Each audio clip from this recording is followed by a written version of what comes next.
Bonjour, chers téléspectateurs. Aujourd'hui, je voudrais nous entretenir sur une enquête de Mediapart ouverte contre le président tchadien Mahamat Idriss Déby Itno. Fin 2023, une enquête de Mediapart faisait état de dépenses s'élevant à plus de 9 000 euros pour l'achat de costumes et de chemises. Costumes de chemises et de vêtements de luxe. Mediapart révélait des versements opérés depuis une mystérieuse société dénommée MHK Full Business, enregistrée à Niamey. Nous disposons donc d'un compte au sein de la banque commerciale du Chari BCC. Une enquête ouverte pour détournement de fonds publics et recel. La liste dressée par Mediapart donne un aperçu de folie vestimentaire qui aurait permis d'atteindre une telle somme, notamment 57 costumes d'une valeur unitaire allant de 9 000 à 13 000 euros, 100 chemises à 800 euros la pièce ou encore 9 sahariennes à 7 500 euros chacune.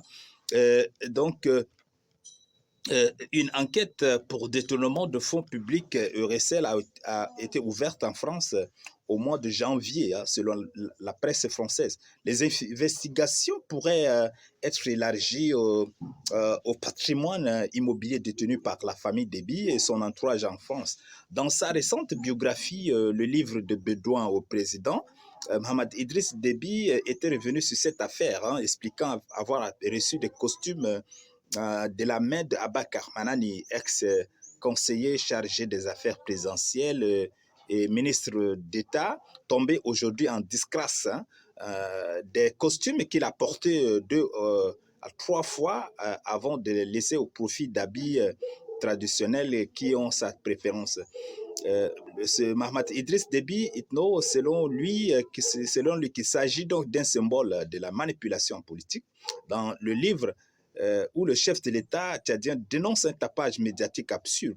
Mais nous espérons que cette enquête établira la vérité et dissipera l'intention de nuire à la réputation du président de la République du Tchad, répète un de ses conseillers en communication. Une cabale contre le président tchadien, selon son entourage. Donc, même si la présidence tchadienne veut plutôt être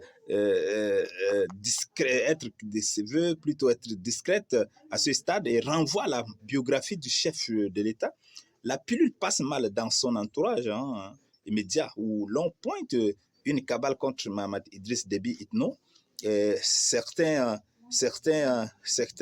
responsables n'hésitent pas à pointer du doigt la France, alors que la société civile, elle demande que l'enquête aille jusqu'au bout. C'est pour nous faire payer son voyage en Russie et la visite du chef de la diplomatie russe, M. Sergei Lavrov, au Tchad dernièrement, estime une de nos sources. C'est politique qu'on cherche à l'humilier. Cela aura des conséquences graves sur nos relations.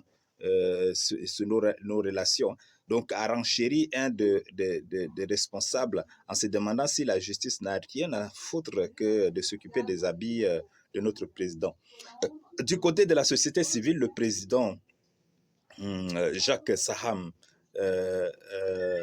Ngarassal, qui est le président de Tournons la page, demande lui à son tour que cette enquête de justice française aille jusqu'au bout. Il faut qu'elle nous dise clairement si Mohamed Kaka est responsable ou c'est son entourage.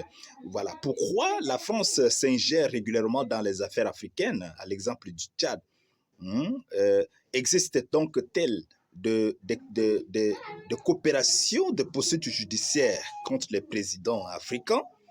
Voilà, les juridictions donc nationales ne sont-elles pas compétentes pour poursuivre les chefs d'État africains? Nous en avons vu l'implication de la France au Gabon avec Ali Oumar Bongo, en Guinée avec Théodore Biengoma et à l'époque au Sénégal avec le fils du président Karim Wade. Donc nous demandons pourquoi la France est toujours omniprésente dans les poursuites des chefs d'État africains. Et au Tchad, le président Mohamed Idriss Déby Itno n'a-t-il pas le pouvoir ou le droit de dépenses sur le budget du pays, du budget de l'État? Voilà, telles sont des questions que nous voulons ouvrir au public. Si vous avez des éléments de réponse, vous pouvez dire des réponses en commentaire et ça permettra donc d'éclairer l'opinion internationale et nationale sur cette enquête. Je vous remercie fraternellement.